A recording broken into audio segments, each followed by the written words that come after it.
Hello बच्चों, कैसे हो आप। मैं लोकेश कुमार, प्रवक्ता, राधाकृष्ण गुप्त आदर्श विद्यालय इंटर कॉलेज दिलदार नगर गाजीपुर। आज आपको, जैसा कि मैंने पिछली क्लास में बताया था, कि नेक्स्ट क्लास में हम आपको साझेदारी संलेख, दैट इज पार्टनरशिप डीड के बारे में पढ़ाएंगे। तो आज साझेदारी खाते एक सामान्य परिचय भाग 2 को लेकर मैं आप सभी के साथ इस पर चर्चा करूंगा। तो आज का जो हमारा पढ़ाने का उद्देश्य है, लर्निंग ऑब्जेक्टिव। आज हमारे पढ़ाने के बाद आप को जानकारी होगी कि साझेदारी संलेख का अर्थ क्या होता है, साझेदारी संलेख का महत्व क्या है, साझेदारी संलेख में दी जाने वाली मुख्य बातें कौन कौन सी होती हैं, और नंबर 4, साझेदारी संलेख के अभाव में लागू होने वाले प्रावधान कौन कौन से हैं। तो बेसिकली अगर हम पार्टनरशिप डीड के बारे में बात करते हैं, तो partnership deed is a written document. ये एक लिखित प्रपत्र है इन विच all terms and conditions relating to operation of partnership business is contained, जिसमें साझेदारी व्यवसाय को चलाने से संबंधित सभी नियम और शर्तों का स्पष्ट रूप से उल्लेख होता है। और बात करते हैं यदि हम पार्टनरशिप का इम्पोर्टेंस की, तो इम्पोर्टेंस क्यों है, पार्टनरशिप की आवश्यकता क्या है या उसकी महत्व क्या है, या पार्टनरशिप डीड क्यों बनानी चाहिए। यदि इन चीजों पर हम चर्चा करें तो सबसे जरूरी बात यह है, यदि हम सामान्य साझेदारी की बात करते हैं, सामान्य साझेदारी जो होती है, जिसको असीमित दायित्व वाली साझेदारी भी कहते हैं, वो मुख्यतः मौखिक या लिखित दोनों प्रकार से की जाती है, जबकि सीमित दायित्व वाली साझेदारी हमेशा लिखित में होती है। तो वहां पर तो विवाद होने के चांसेस बहुत कम होते हैं, बिकॉज वहां पर सब चीजें रिटर्न में मौजूद होती हैं।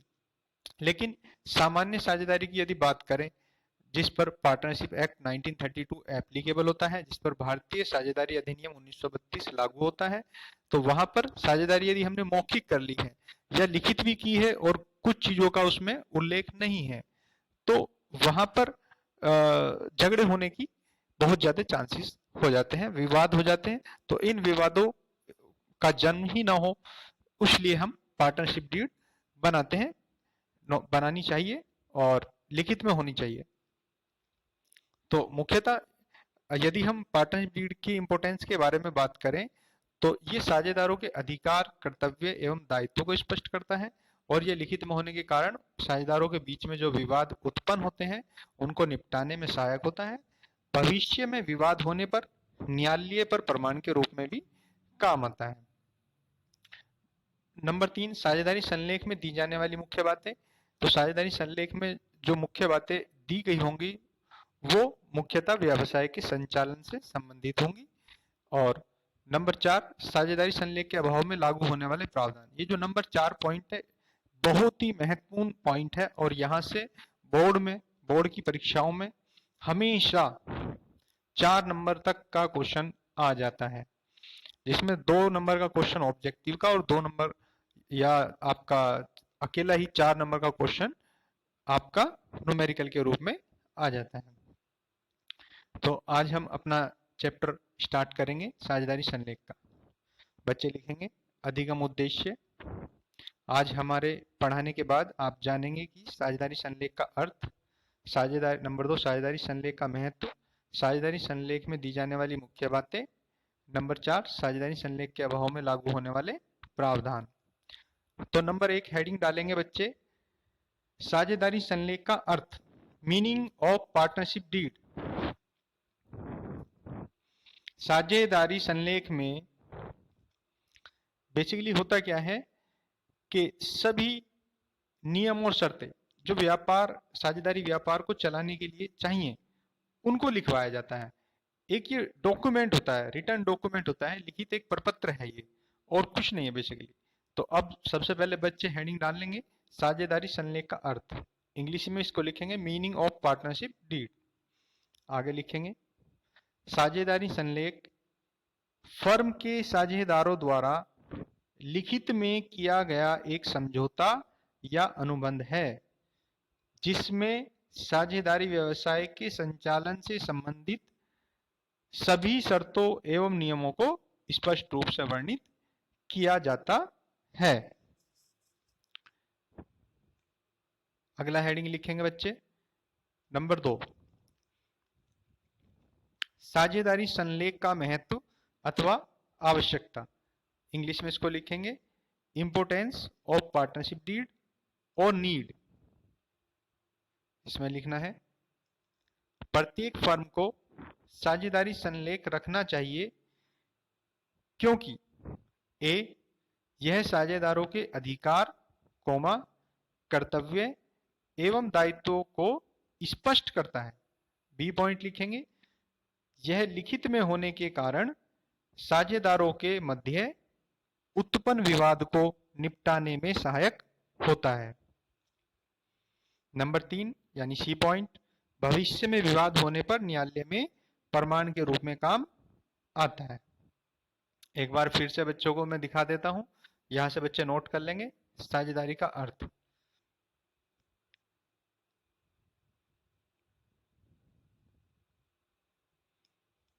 कर लिया बच्चों नोट? यदि आपको नोट करने में कोई प्रॉब्लम हो रही है तो वीडियो को पॉज करके रोक के आप नोट कर सकते हैं। नंबर 2, साझेदारी संलेख का महत्व और आवश्यकता नोट कीजिए। मैं इसको भी थोड़ी देर के लिए होल्ड करता हूं।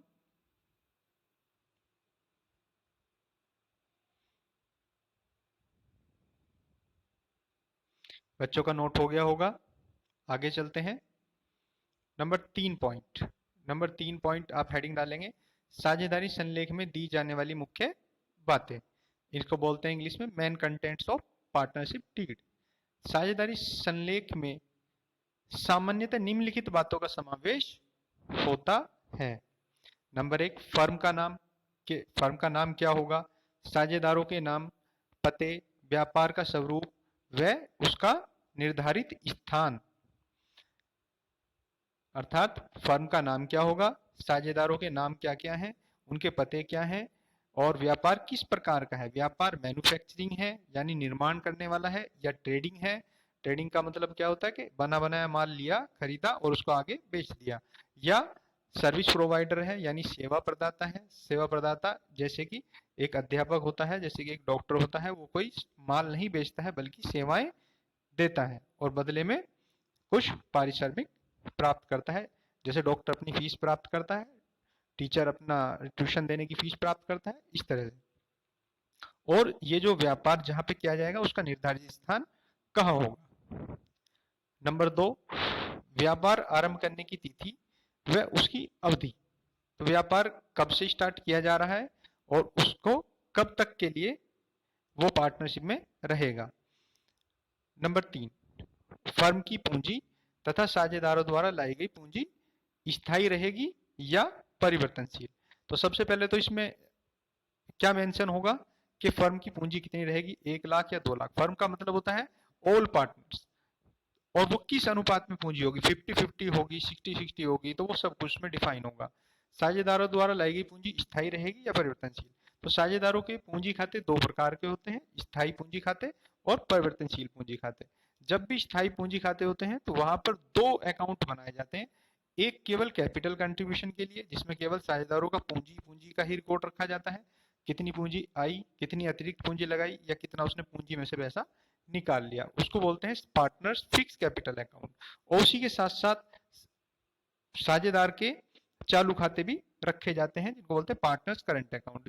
ये partners current account other than capital contribution transactions के लिए रखा जाता है, जो लेन देन पूंजी के लेन देन के अलावा रहते हैं। जैसे कि साझेदार को जो वेतन मिलेगा, साझेदार को जो पूंजी पर ब्याज मिलेगा, या साझेदार को जो लाभ में हिस्सा मिलेगा, या साझेदार जो अपने लाभ में से आहरण करेगा, ठीक है, या साझेदार जो अपने लाभ में से पैसा निकाल के अपने निजी खर्च के लिए जाएगा यानी आहरण, वो या आहरण पर ब्याज जितना उसको देना पड़ेगा फर्म को, उस सब का रिकॉर्ड जो होगा वो पार्टनर्स करंट अकाउंट में होगा। तो पार्टनर्स करंट अकाउंट के अंदर कैपिटल कंट्रीब्यूशन के अलावा सभी लेन देन लिखे जाएंगे। जो पार्टनर्स की कैपिटल को बढ़ा देंगे या जो पार्टनर्स की कैपिटल को घटा देंगे वो सभी ट्रांजेक्शन्स को पार्टनर्स करंट अकाउंट्स में मेंशन करना है। अब बात करते हैं परिवर्तनशील पूंजी खाते क्या होंगे। तो परिवर्तनशील पूंजी खाते में नॉर्मली दो खाते, ये अलग अलग जो दो खाते रखते थे, एक हम कैपिटल कंट्रीब्यूशन के लिए, एक अदर देन कैपिटल कंट्रीब्यूशन के लिए, यानी एक पूंजी का अंशदान के लिए और दूसरे पूंजी का अंशदान के अलावा छोड़कर जो हम खाते रखते थे, उन दोनों के स्थान पे केवल एक ही खाता बना लिया जाएगा। तो यहाँ पर यदि प्रॉफिट हो जाता है तो कैपिटल बढ़ जाती है और यदि लॉस हो जाता है तो कैपिटल घट जाती है। इट मीन्स कैपिटल फ्लक्चुएट हो रही है, कैपिटल कभी बदल रही है, कैपिटल प्रतिवर्ष बदल रही है, समान नहीं है। तो फ्लक्चुएटिंग के केस में क्या होता है कि सभी तरह के ट्रांजैक्शंस रिलेटिंग टू कैपिटल और relating to other than capital, जो पार्टनर्स कैपिटल को बढ़ाएं या कैपिटल को घटाएं, सभी एक ही खाते में लिखे जाते हैं, जिसको बोला जाता है परिवर्तनशील पूंजी खाते या variable partners capital account. Number 4, पूंजी आहरण तथा साझेदारों द्वारा फर्म को दिए गए ऋण पर ब्याज की दर, ये भी मेंशन होगा पार्टनरशिप डीड में। नंबर 5, निजी खर्च के लिए आहरण कब और किस सीमा तक किया जाएगा, ये भी पार्टनरशिप डीड में मेंशन किया जाएगा कि पार्टनर्स जो आहरण करेंगे वो मंथली करेंगे या क्वार्टरली करेंगे या at the end of the each month करेंगे, प्रत्येक माह के अंत में करेंगे, प्रत्येक माह के शुरुआत में करेंगे या प्रत्येक माह के मध्य करेंगे या प्रत्येक क्वार्टर में करेंगे या प्रत्येक 6 महीने में करेंगे या एनुअल करेंगे या कभी भी कर लेंगे, वो सब कुछ उसमें मेंशन होगा और कितना वो ड्राइंग्स कर सकते हैं, उनकी ड्राइंग पावर क्या होगी। नंबर 6, लाभ का बंटवारा। तो लाभ का बंटवारा वो कैसे और किस अनुपात में करेंगे, यानी लाभ विभाजन अनुपात क्या होगा, ये भी उसके अंदर दिया होगा। नंबर 7, साझेदार को दे वेतन, कमीशन, बोनस आदि। तो साझेदार को यदि वेतन दिया जाना है, कमीशन दिया जाना है तो उसका भी स्पष्ट उल्लेख होगा, या नहीं दिया जाना तो उसका भी स्पष्ट उल्लेख होगा। नंबर 8, ख्याति का मूल्यांकन किस प्रकार से किया जाएगा। जैसे कि ख्याति में हम लोगों ने आप लोगों को कक्षा 11 में भी पढ़ाई है। ख्याति क्या है, एक अमूर्त संपत्ति है। It can not be touch और सीन, इसको ना तो छुआ जा सकता है ना देखा जा सकता, but it can be realise in cash, लेकिन इसको हम मुद्रा में परिवर्तित कर सकते हैं, कैश में परिवर्तित कर सकते हैं, and it can be sold at the time of sale of business, और इसको हम बेच सकते हैं जब हम व्यापार का विक्रय कर देते हैं तो उस समय पे। तो ख्याति का मूल्यांकन किस प्रकार से किया जाएंगे, इसकी जो विधियां हैं, ख्याति के मूल्यांकन की अलग अलग विधियां हैं, जैसे औसत लाभ विधि, भारित औसत लाभ विधि या आपका पूंजीकरण विधि, तो इसकी या वार्षिकी पद्धति, तो इसकी जो बहुत सारी पद्धतियां हैं, तो वो हम इसके लिए एक अलग से चैप्टर है, नेक्स्ट चैप्टर में ख्याति के बारे में हम आपको पढ़ाएंगे। फिलहाल आपको ये सिर्फ इतना बताया जा रहा है कि क्या क्या कंटेंट पार्टनरशिप डीड में लिखे जाते हैं। नंबर 9 पॉइंट, साझेदार के अवकाश ग्रहण अथवा मृत्यु होने पर उसके हिस्से का निपटारा किस प्रकार से किया जाएगा। यदि कोई साझेदार या कोई पार्टनर्स रिटायर हो जाता है या किसी पार्टनर्स की डेथ हो जाती है, तो जो उसका शेयर है, उसका हिस्सा जो उसके लीगल एग्जीक्यूटर्स यानी कानूनी उत्तराधिकारी को जो देना है, तो वो किस प्रकार से दिया जाएगा। नंबर 10, संपत्ति एवं दायित्वों के पूर्ण मूल्यांकन संबंधी बातें। तो संपत्ति और दायित्व के पूर्ण मूल्यांकन कब करना पड़ेगा हमें। संपत्ति और दायित्व का पूर्ण मूल्यांकन तब करना होता है यदि कोई साझेदार साझेदारी में प्रवेश ले रहा है या साझेदारी से अवकाश ले रहा है या किसी साझेदार की मृत्यु हो रही है या व्यवसाय को बेचा जा रहा है या कोई फर्म अन्य फर्म के साथ मर्ज हो रही है, जिसको बोलते हैं अमलगमेशन, या कोई पार्टनरशिप को बेचा जा रहा है किसी अन्य कंपनी को, पार्टनरशिप फर्म को, तब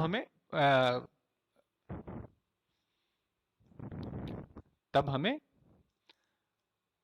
ख्याति का मूल्यांकन करना पड़ता है और साथ ही साथ revaluation of assets and liabilities, संपत्ति और दायित्वों का वैल्यूएशन करना पड़ता है। उस डेट पे हमें देखना होता है कि हमारी एसेट्स की क्या वैल्यू है और हमारी जो लायबिलिटीज हैं जो हमें दूसरों को देना है उनको हमें कितना देना है, उसका असेसमेंट करना होता है लायबिलिटीज का, कि लायबिलिटीज का हमें कितने रुपए की पेमेंट करनी है और कितने रुपए की एसेट्स हमारी है।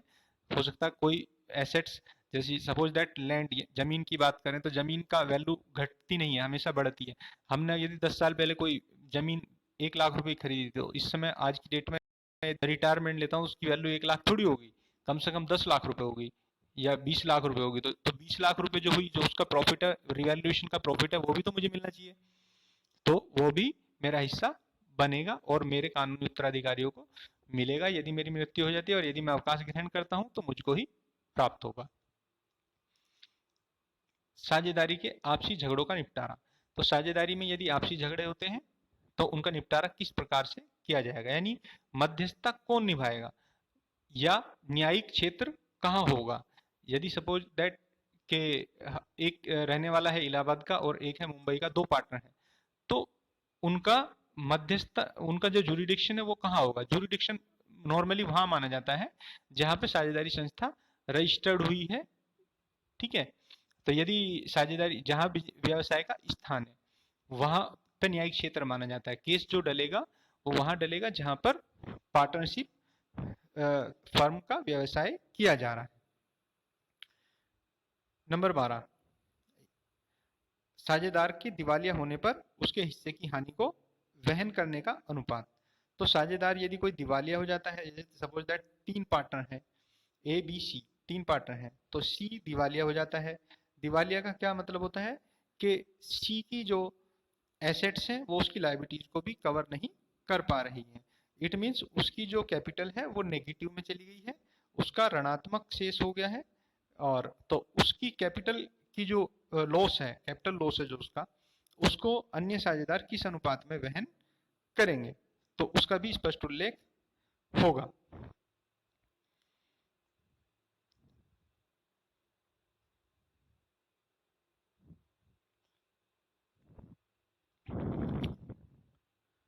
नंबर 13, साझेदारों के अधिकार एवं कर्तव्य। साझेदारों के क्या अधिकार होंगे और क्या उनके कर्तव्य होंगे, ये भी उसमें मेंशन किया जाएगा। नंबर 14, गार्नर बनाम मर्रे का नियम लागू होगा या नहीं। गार्नर बनाम मर्रे का नियम फर्म के समापन के समय पे प्रयोग में लाया जाता है, वो भी तब यदि कोई साझेदार अपने हिस्से की हानि को लाने में सक्षम नहीं है, अर्थात 2 में से कोई एक या 3 में से कोई एक या कोई 2 पार्टनर दिवालिया हो जाते हैं। नंबर 15, फर्म की लेखा पुस्तकों को किस प्रणाली से रखा जाएगा एवं उसका अंकेक्षण की क्या व्यवस्था होगी। तो किस प्रणाली से रखा जाएगा से मतलब क्या है कि जो बुक्स ऑफ अकाउंट्स हैं नॉर्मली, एक तो हम मैनुअल रख लेते हैं। मैनुअल का मतलब एक रजिस्टर ले आते हैं और उसमें जनरल एंट्रियां वगैरह करते चले जाते हैं, लेजर बनाते हैं, ट्रायल बैलेंस बनाते हैं और बैलेंस शीट नॉर्मली पेपर्स पे बनाते हैं। तो ये सिस्टम नॉर्मली इस समय पे आज के आधुनिक युग में बहुत मतलब ओल्ड हो चुका है, पुराना हो चुका है। आज के दिन क्या होता है कि या तो अकाउंट्स की बुक्स ऑफ अकाउंट्स जो टेली में नॉर्मली 90% टेली में, जो छोटे व्यापारी हैं टेली में ही मेंटेन करते हैं। कुछ लोग बिजी सॉफ्टवेयर है, कुछ लोग जो बड़े व्यापारी हैं वो ईआरपी या एलएन, उनके अपने कस्टमाइज सॉफ्टवेयर होते हैं, उसमें वो अपने अकाउंटिंग मेंटेन करते हैं। सैप का नाम आपने सुना होगा। तो ये कुछ बड़े सॉफ्टवेयर हैं जो काफ़ी कॉस्टली सॉफ्टवेयर होते हैं, ये बड़ी फर्मों के लिए ही उचित होते हैं। यदि फर्म के साइज यानी फर्म के आकार और उसके टर्नओवर यानी सेल्स के साइज पर डिपेंड करेगा कि हमको कौन सी प्रणाली का प्रयोग करना चाहिए, और उसके ऑडिट की व्यवस्था यानी अंकेक्षण की व्यवस्था आदि। नंबर 4 पॉइंट डालेंगे, और ये जो नंबर 4 पॉइंट अब मैं आपको पढ़ाने जा रहा हूँ, यहाँ से आपका न्यूमेरिकल पोर्शन शुरू हो जाता है। ये मोस्ट इंपोर्टेंट पॉइंट है और 4 मार्क्स का इस पॉइंट्स में से ये आपको मैं 6 पॉइंट लिखाऊंगा, और इन 6 पॉइंट में से आपको 4 नंबर का क्वेश्चन बोर्ड में देखने को मिलेगा। तो हेडिंग डालेंगे बच्चे, साझेदारी संलेख के अभाव में लागू होने वाले प्रावधान। तो साझेदारी संलेख का अभाव, अभाव का मतलब कमी, यानी वहां पर साझेदारी संलेख नहीं होगा या साझेदारी संलेख होगा तो कुछ मुद्दों का उसमें उल्लेख नहीं होगा, और जिनका उल्लेख नहीं होगा उनका निपटारा हम किस आधार पर करेंगे। उनका निपटारा हम भारतीय साझेदारी अधिनियम 1932 की धारा 12 से लेकर 17 तक के प्रावधानों के अनुसार करेंगे।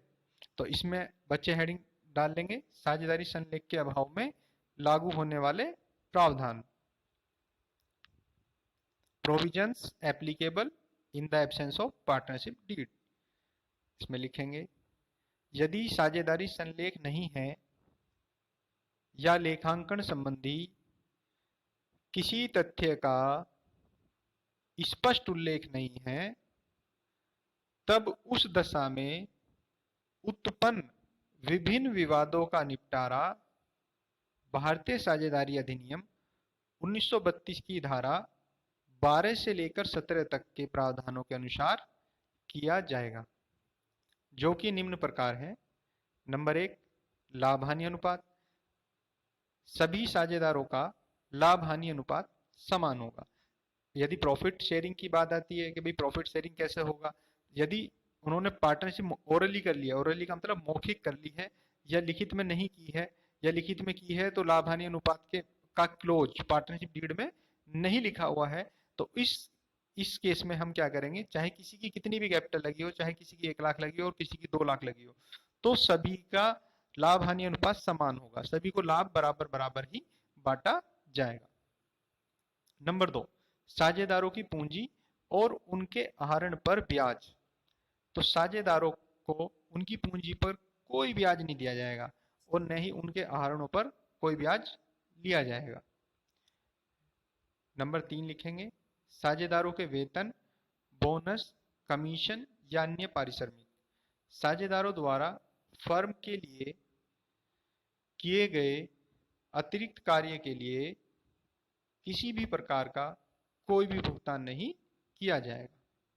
यानी यदि पार्टनर्स 2 पार्टनर्स हैं ए और बी, तो ए यदि सपोज करो अकाउंटेंट का काम करता है फर्म में और बी कोई काम नहीं करता है, सिर्फ बिजनेस ऑपरेशन का काम करता है, दोनों अपनी अपनी सैलरी की डिमांड कर रहे हैं कि भाई यदि हम काम नहीं करते तो किसी और से तो काम कराते, तो उसको वेतन देना पड़ता, तो हमें सैलरी चाहिए, तो इस केस में उनको सैलरी नहीं दी जाएगी क्योंकि ये पार्टनरशिप डीड में कहीं लिखित नहीं है या पार्टनरशिप डीड ही नहीं है।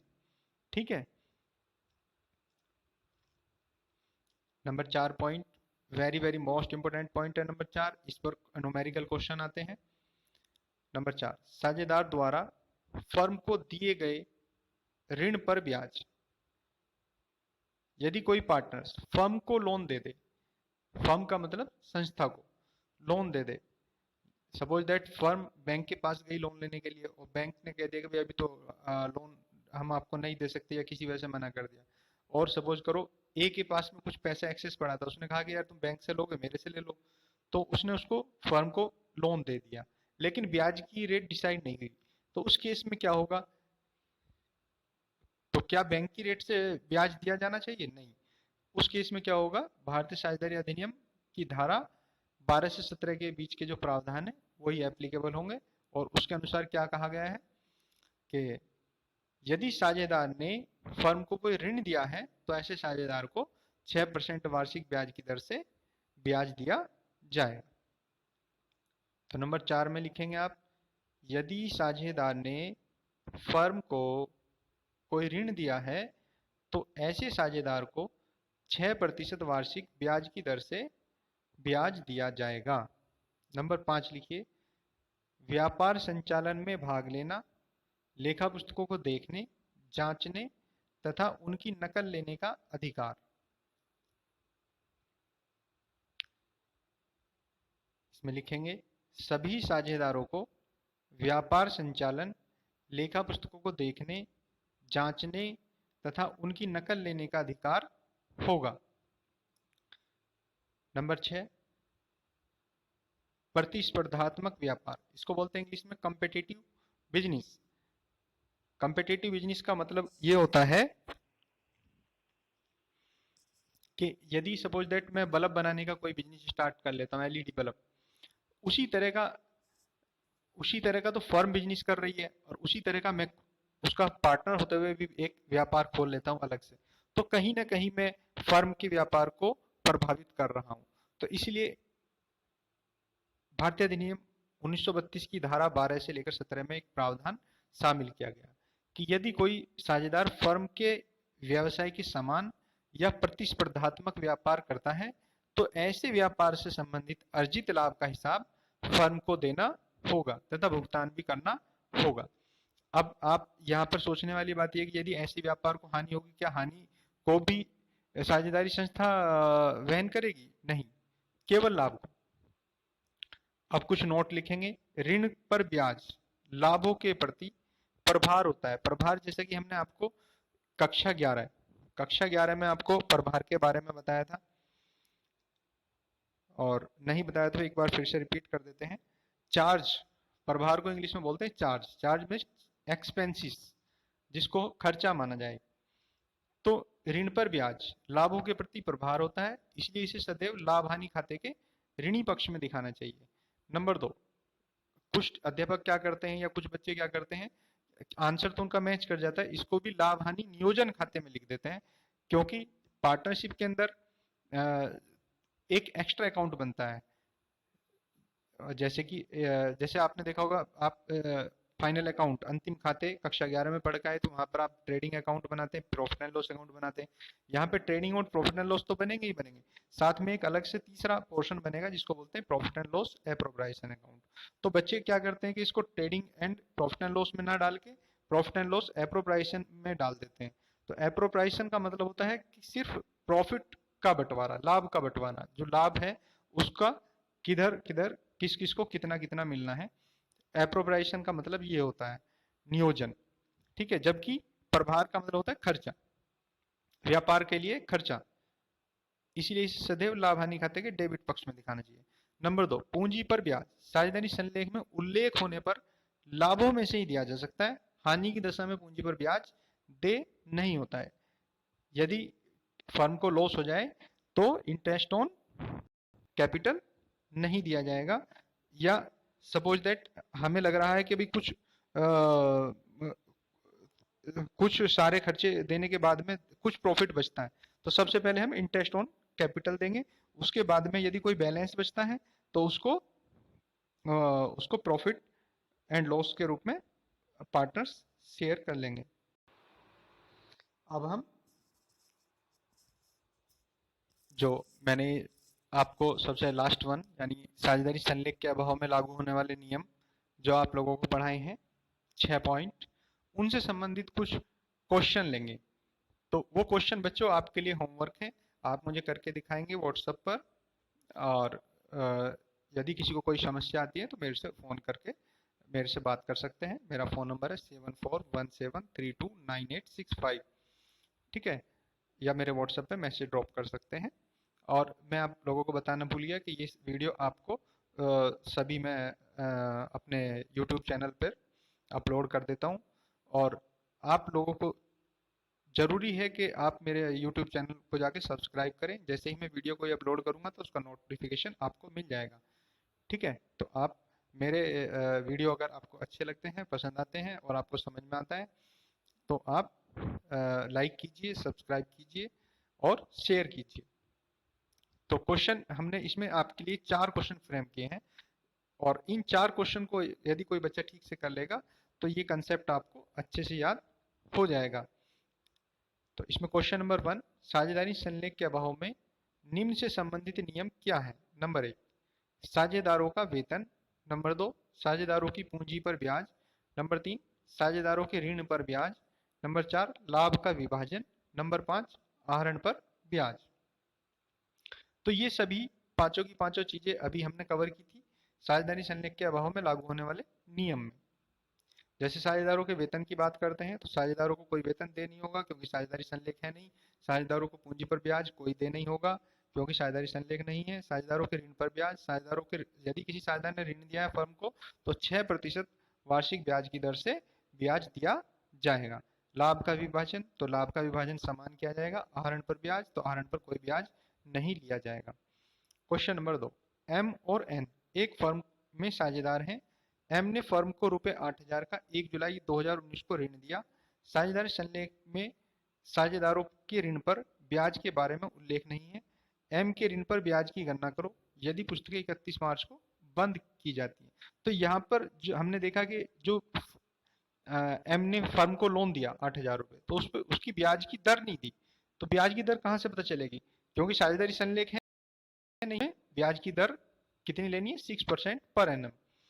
और 1 जुलाई 2019 से लेकर 30 मार्च 2020 तक कितना समय हो गया, जुलाई, अगस्त, सितंबर, अक्टूबर, नवंबर, दिसंबर, जनवरी, फरवरी, मार्च, 9 महीने हो गए। तो 9 महीने का ब्याज हम कैलकुलेट कर लेंगे at the rate 6% per annum on rupees 8,000। 8,000 रुपये पर हम 9 महीने का 6% वार्षिक ब्याज की दर से ब्याज कैलकुलेट करके दिखाएंगे। क्वेश्चन नंबर 3, महेश और रमेश एक फर्म में 50,000 रुपये तथा 60,000 रुपये क्रम से पूंजी लगाकर साझेदार हैं। जनवरी 2019 को महेश फर्म को 10,000 रुपये का ऋण तथा रमेश ने 20,000 रुपये की अतिरिक्त पूंजी लगाई। साझेदारी का कोई लिखित समझौता नहीं है। महेश और रमेश दोनों 10% प्रतिवर्ष की दर से ऋण पर तथा अतिरिक्त पूंजी पर ब्याज की आशा करते हैं। 31 मार्च 2020 को वर्ष का लाभ 15,200 रुपये है। लाभ को किस प्रकार से बांटा जाएगा दिखाइए। तो यहाँ पर हमने देखा कि तो ब्याज की दर ये 10% मांग रहे हैं, जो कि बिल्कुल गलत है, क्योंकि साझेदारी संलेख तो है नहीं। तो 6% प्रतिवर्ष दी जाएगी, और वो भी केवल किस पे दी जाएगी, अतिरिक्त पूंजी पर नहीं दी जाएगी, केवल जो फर्म को ऋण दिया गया है। ऋण किसने दिया है यहाँ पर, किसने दिया, क्वेश्चन में देखिए 1 जनवरी 2019 को महेश ने फर्म को 10,000 रुपये का लोन दिया। तो 10,000 रुपये को जनवरी में दिया। खाते कब बंद किए जाएंगे, 31 मार्च 2020 को। तो जनवरी, फरवरी और मार्च, यानी 3 महीने का ब्याज कैलकुलेट किया जाएगा at the rate 6% per annum on rupees 10,000। और ये कह रहे हैं लाभ 15,200 है, तो प्रॉफिट एंड लॉस अकाउंट बनाएंगे, उसमें बाय बैलेंस बीडी 15,200 रुपये, और to interest on partners loan जो भी आएगा उसको डेबिट साइड में लिख देंगे। बाकी का जो बचेगा उसको profit and loss appropriation account में ट्रांसफर कर देंगे। उसके बाद तीसरा पोर्शन बनाया जाएगा profit and loss appropriation account, और profit and loss appropriation account में बचे हुए प्रॉफिट्स को जो दोनों पार्टनर्स बांट लेंगे। किस अनुपात में बांट लेंगे, साझेदारी संलेख है नहीं तो बराबर बराबर बांट लेंगे। इसके बाद हम चलते हैं क्वेश्चन नंबर 4 पर।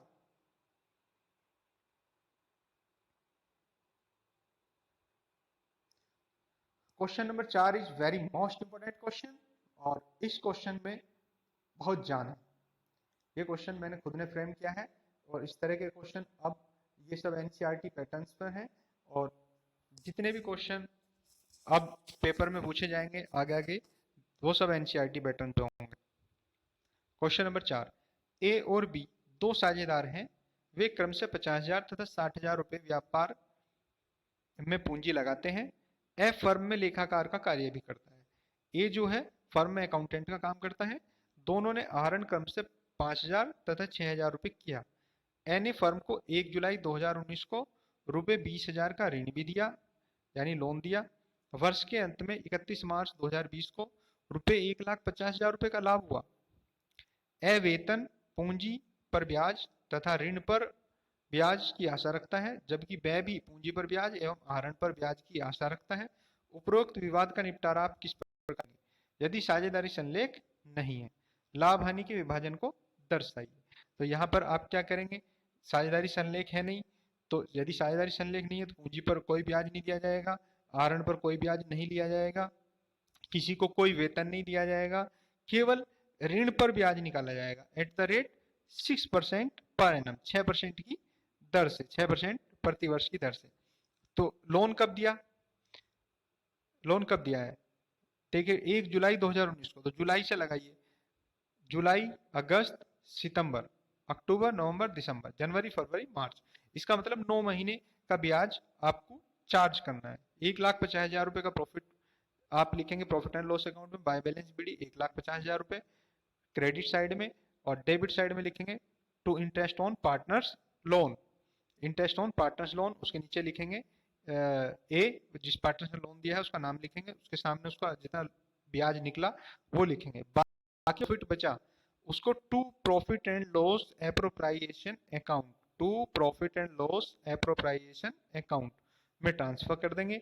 और उसके बाद तीसरा पोर्शन बनाया जाएगा profit and loss appropriation account. तो profit and loss appropriation account में जब ये हमने ट्रांसफर कर दिया तो क्या लिखा जाएगा, by profit and loss account. Credit side में क्या लिखा जाएगा, by profit and loss account, कितने रुपए जो भी प्रॉफिट वहां से कैरी फॉरवर्ड हुआ है वो लिख देंगे। उसके बाद में जितना भी वो प्रॉफिट था उसको ए और बे, जब साझेदारी संलेख तो है नहीं तो किस अनुपात में बांटेंगे, समान समान। लाभ हानि विभाजन जो होगा वो क्या होगा, समान होगा। तो टू प्रॉफिट लिख के ट्रांसफर कर देंगे। यदि स्थायी पूंजी खाते हैं तो करंट अकाउंट में प्रॉफिट जाएगा, और यदि वेरिएबल यानी परिवर्तनशील पूंजी खाते हैं तो पार्टनर्स के कैपिटल अकाउंट में ट्रांसफर करेंगे। तो टू प्रॉफिट लिख के ए और बी लिखकर उसको समान रेशो में बांट देंगे और अकाउंट को क्लोज कर देंगे। यदि पार्टनर्स कैपिटल फिक्स है या नहीं है, या परिवर्तनशील है या नहीं है के बारे में कोई जानकारी नहीं है, तो साझेदारों के पूंजी खाते परिवर्तनशील पूंजी खाते माने जाते हैं। तो मैं सभी बच्चों से आशा करता हूं कि उनको आज का मेरा वीडियो पसंद आया होगा। तो मेरे YouTube चैनल को सब्सक्राइब कीजिए, लाइक कीजिए और शेयर कीजिए। और अ, आप बच्चों से मैं आशा करता हूँ कि मेरे को ये क्वेश्चन सब बच्चे व्हाट्सएप पर करके दिखाएंगे। और यदि कोई प्रॉब्लम है तो आप मुझे कॉल कर सकते हैं। मैं दोबारा अपना नंबर रिपीट कर रहा हूँ, 7417329865। Thank you. आज के लिए इतना ही। बाकी कल अगली क्लास में हम आपको कुछ न्यूमेरिकल पोर्शन पढ़ाएंगे, जहाँ पे हम कुछ छोटी छोटी कैलकुलेशंस पढ़ाएंगे, जैसे कि इंटरेस्ट ऑन ड्राइंग्स की कैलकुलेशन सिखाएंगे, interest on partners capital, partners की कैपिटल पर ब्याज की गणना कैसे की जाती है ये कैलकुलेट करके दिखाएंगे, पार्टनर्स के कैपिटल कितने प्रकार के होते हैं, उनको किस किस तरह से उनका फॉर्मेट क्या होता है, ये हम कल आपको सिखाएंगे। ठीक है, तो इन 3 पॉइंट्स के साथ में कल हम फिर आपसे मिलेंगे, दोबारा मुलाकात करेंगे। Okay, thank you, good bye.